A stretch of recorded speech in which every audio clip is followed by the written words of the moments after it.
So, as part of our second fix, if you like, or the next step of doing the staircase, we're running the apron lining through. So the apron lining is sold as a separate package from Stairbox, and the apron lining basically means anywhere where you're closing in the joist construction here.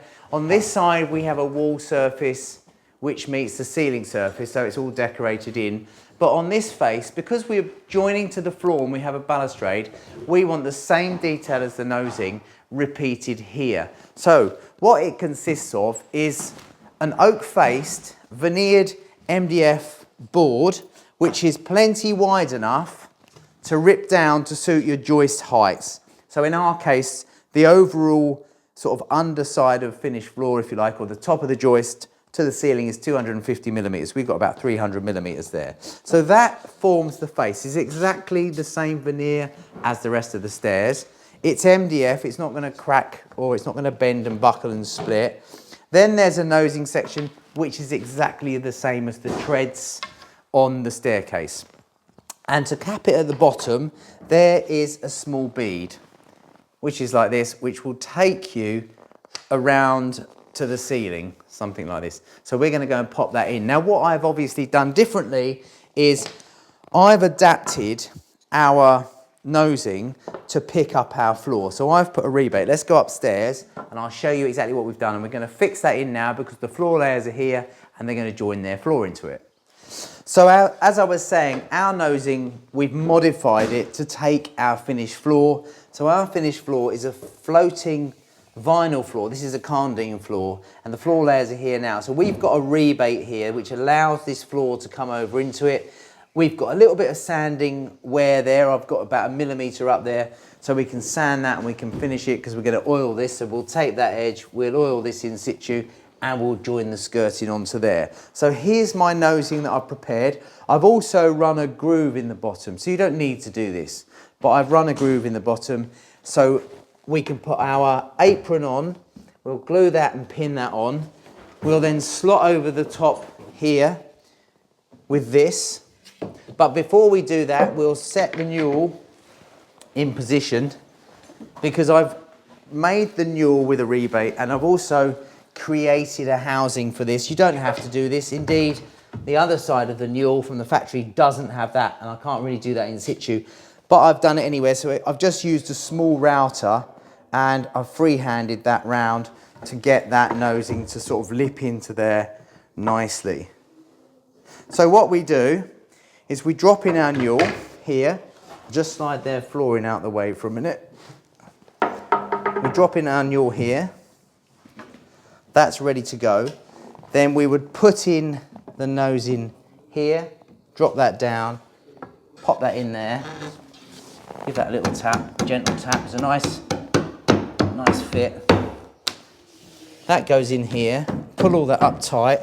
So then we've got our apron here that we've pre-cut and shot in. I've got an arrow which references which way up it goes. So that would effectively do this. It would go in, I've got to just take out the relief for that last bit there. This is going to come up into our groove, into here,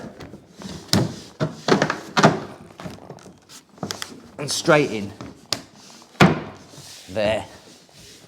So that's the basis of the apron. And then the last job will be put the small bead to cover up the ceiling.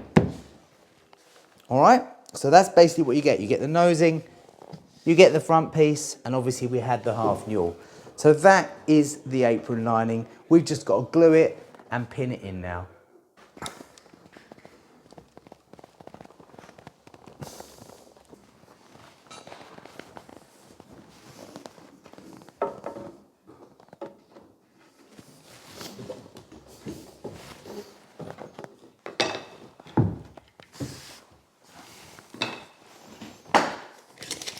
I'm going to make that parallel, dead parallel to the door frame. That's the first thing. The door frames are nice and true. We'll leave that there. Then we'll get the rest of it in. Bit of timber glue now. First of all, just slot that flooring back. That one's pinned.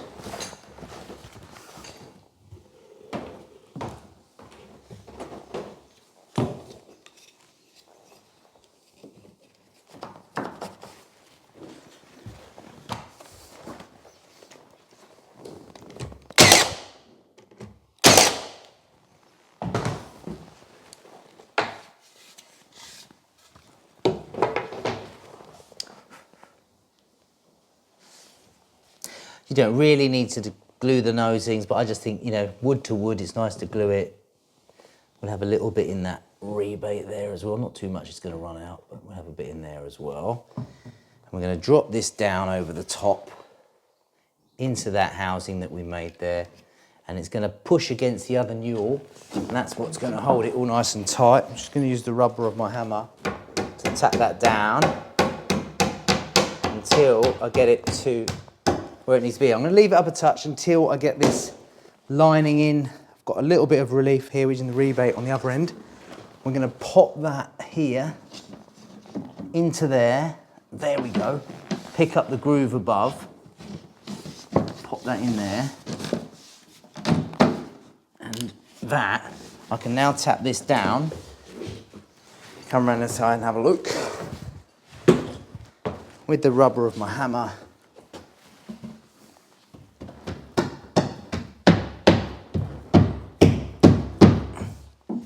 And that is down to where I want it to be. We've picked up the groove there. Now I can tap it back to pull the apron tight to the groove and tight back to there. And that's the apron ready. I'll tap the upper end up into the groove. It's gone into the groove nicely. There we go. So we're going to get a couple of fixings in that apron into the timber beyond. It doesn't need a lot more. The reason I do a groove at the top is to save on face fixings, because that groove is doing all the work.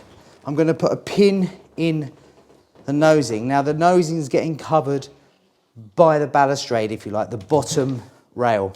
So we're going to get a pin there, a pin here, and one at this end.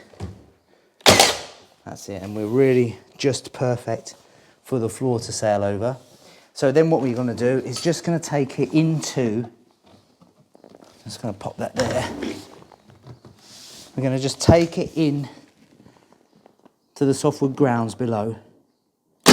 1,